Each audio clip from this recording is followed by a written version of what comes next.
yourself if you're going to be looking at all these single people. That's pretty cool. Well, yeah, I guess. I mean, every city's different.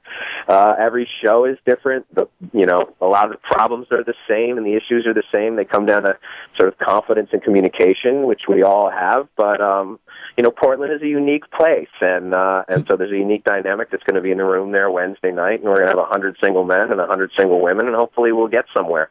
So as you lead up to the Portland event, and you've been going all over the country, can you break it down? Like what seems to be the sentiment? Are people totally, completely frustrated? Are they baffled? Are they just not interested anymore? How would you describe the American people? No, they're interested, and it seems like the more tools we have to communicate, the worse we are at it. It essentially comes down to the women want the men to try harder, and the men want the women to make it easier, and that is the sort of stalemate we are at. And geographically, it's a little different everywhere. The farther south we go, the younger the crowds get in terms of their frustration. The Midwest is a little more hopeful, I think. Los Angeles, New York, Miami, they're a little more bitter, and so our shows are a little more venting. But in a lot of places, there are a ton of good men and a ton of good women, and it really breaks down to getting them their confidence back and improving their communication skills. We have fantastic experts that sort of help the process, but really it's an open, honest, fun, funny dialogue between the men and the women, and anything that sort of encourages that is a good thing. We have more people meet at our shows and hopefully live happily after than anywhere else.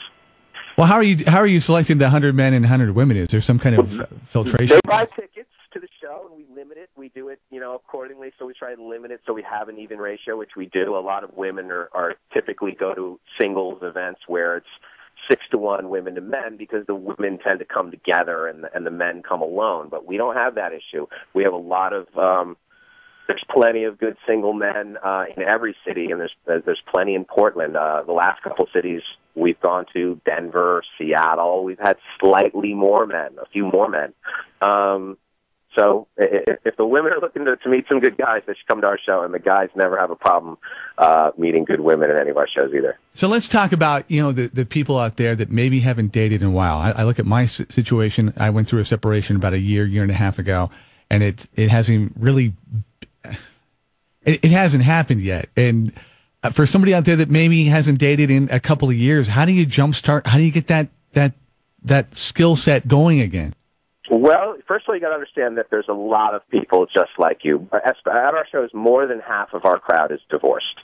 And if you've been married or in a relationship for a long time, it is a different landscape out there than it was 10 years ago. And mostly that is because people are hiding behind their match profiles or their Facebook pages or their Tinder app or whatever, and they're really afraid to approach. And so what you have to do is sort of let the world know that you are open to just saying hello or just being said hello to.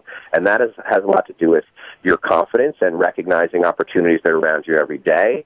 And mostly, don't be afraid. I mean, the worst that can happen is that somebody says no, and that's not necessarily a bad thing. You went through that before you were in a relationship. You're going to have to go through it again. But your answer's out there. You talked about, by the way, Brian Howie on the line with the Wake Up Call. You talked about people kind of hiding behind their kind of online persona.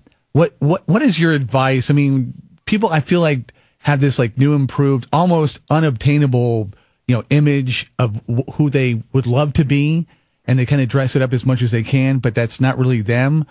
Do you advise that? I mean, if they're out there to meet people, should they kind of put a little bit more of who they are on there? Well, eventually you're going to have to, come to grips with who you are, and a lot of that is doing, some self-analysis, and the best thing that's come out of doing this tour for me is I was sort of able to look at myself and look at, what were my strengths and what were my weaknesses, and then if you improve your weaknesses enough, or at least recognize them, then you don't have to spend so much time dressing up your strengths. They'll be apparent to everybody. Just be honest, be yourself, be comfortable. Understand that the person you're approaching or talking to or going on that date with, they have the same issues that you do. We all have fears. We all have insecurities. We're all looking for for answers, and they're out there. But the issue is on things like Tinder. I don't know how big Tinder is in Portland, but it's pretty big everywhere else. People are on, social media apps in bars, in restaurants, when there's live people 3 feet away from them. It's almost like they need this affirmative validation of some kind before they even say hello. And if you can't say hello, then you're really not ready to date anyway. So you need to get to that step first. It's so hilarious too. And you'll be at a table and you'll see a bunch of friends, hanging out after, work, whatever. And 5 of them, all 5 are on, on their smartphones. Like so much for interaction. I mean, like you said, somebody could, your ideal person could be walking right by you and you're never going to see him. Oh, they are. And I put this a little bit on the women. If you go to a Starbucks and the women are in line, a lot of them are staring at their phone strictly so they don't get approached. It's a defense mechanism. It is a don't talk to me. And, 15 years ago that didn't exist. 20 years ago that didn't exist. Their body language and their approachability was much, much better. So I put that on the women. That is the one step that they can take, or at least a half step in the men's direction. Just make yourself able to be approached, and you get a lot farther. Before the smartphones, it was their collective team. Like you would have 2 or 3, hanging out together, and if you wanted to talk to one, you kind of had to break through that wall of feminine protection. How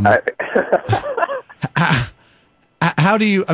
If you just want to say hi, you don't want to have a cheesy line, but you just want to meet somebody. Can you do that in 2015? Well, I look at it like if it's a group of 3, you've got 3 shots that somebody's going to say hi to you. It's when the women go out. All right, she's not interested. How about you? No, not so much. And then, when the women go out with more than 3, I always say that the perfect number of the women to go out is 3, because if it's 2, the guy thinks she's not going to leave her friend. And if it's more than 3, it's too big of a pack to crack. So 3 really is the number if the women really insist on going out with their friends. And the guys really do need, the older the men get, when they get in their 30s and 40s and 50s, other than on the golf course, they don't really hang out in groups as much other than to watch football. And so the men need to learn to either get some female wing women to go out with them, or to get idea, or to get some guys to go out with them. It's always easier to socialize in groups, or to go to things where groups sort of naturally exist anyway. Take classes, volunteer, go to meetups, things like that. It helps.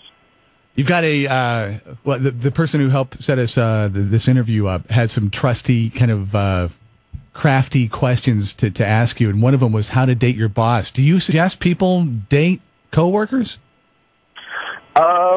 I think you need to be open as long as, I don't know the company policy, but these are the people that you are spending time with. These are the most likely people. I don't think you should rule out anybody. I think if these are the people in your sphere, and these are the people that you're within 5 or 6 feet of every single day, then, I encourage you to date them, but also understand that it could go badly, and you don't want that to affect your work environment either. But, I don't rule anything out. A couple of minutes ago, you talked about knowing yourself, your strengths, your weaknesses, and kind of doing the analysis. Do you think, as people are looking out, that people get too hung up on things like looks and some of the artificial stuff that they could kind of maybe alter that as well?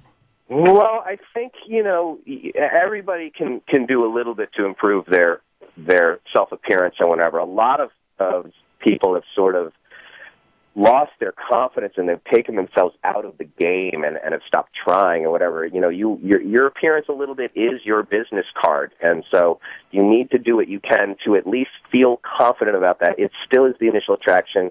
Men get the reputation of being very superficial and attractive. The women are just as bad, if not worse. The women look around, they're like, we're the cute guys. They're still like that. And so understanding that just making that spark and making that connection and saying hello, once that fades away and you're really just communicating and talking with people, then that physical, superficial thing really sort of becomes secondary, and then it's about chemistry and connecting and communicating, and like I said before, confidence. So much of this is confidence. And understanding that person next to you. The women really love our shows because they like to hear that it's just as frustrating for the men. And the women think it's just a gold mine out there for men, and they just have the pick of the women. It's really not like that. And And so it's really understanding that we're all sort of in this together, and let's figure out a way to make it work. Boil it down. What can people do today to maybe, I mean, you talk about 60 seconds. What if some people have been going at it for, years. If somebody just maybe wants to have a date this weekend, what's something they can do today? So today, understand that in the course of the day, you are within, in the course of your average day, you're within 10 yards of 1,000 people of the opposite sex. What you need to do is recognize those opportunities, act on those opportunities, and most importantly, don't kill those opportunities. And what I mean by that is be engaged, make eye contact, smile, and be open to the possibilities of dating somebody who is outside your comfort zone. I always make the joke that I don't want to hear the words "not my type" anymore. If you're over 30 and you're still single, you have no type. Your type's not working out for you. What I mean by that is literally go out with somebody who you wouldn't normally think is somebody you would be interested in. You'd be surprised at how well that can go. And also, give everybody a second chance. Unless you feel like your safety is in danger or really goes bad. A lot of people are very nervous on first dates. Give them another opportunity. Work through it. Do you have all the men and women you need for the Portland show? No, we still have a few spots remaining on each side.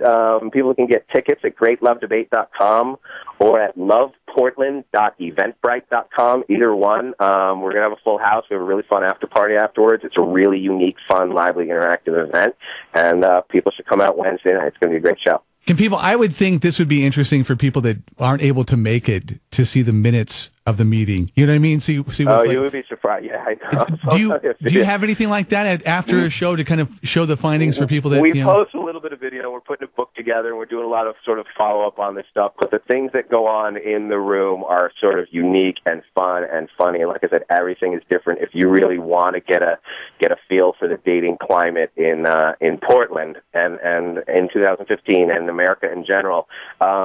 Try and make it out Wednesday night. It's going to be really fun. Or you can go to greatlovedebate.com and you can see some videos and some stuff from other cities. But the live experience, you can't beat it. Can I make a prediction? Yeah. Brian Howie is going to find love in Portland.